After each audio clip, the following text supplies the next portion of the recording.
This is the Loan Creator YouTube. We hope this video helps.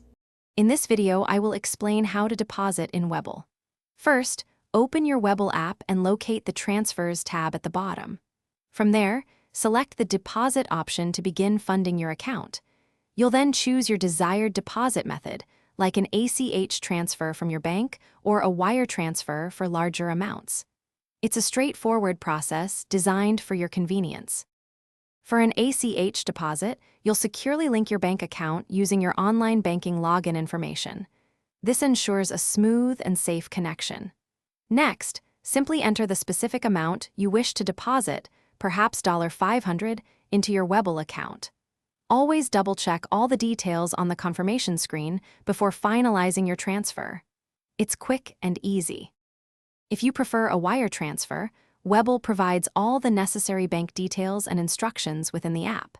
You'll then take these details to your personal bank to initiate the wire transfer. Be sure to provide all the required information accurately to avoid delays.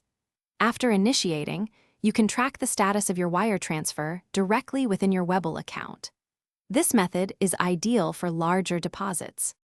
It's important to note that ACH deposits generally take between 1 and 5 business days to fully clear and become available for trading. Wire transfers, on the other hand, are usually much faster, often processing within 1 business day. Always ensure your linked bank account has sufficient funds before initiating any deposit to prevent any potential delays or rejections. Happy investing! Thanks for watching. Consider subscribing if we helped you.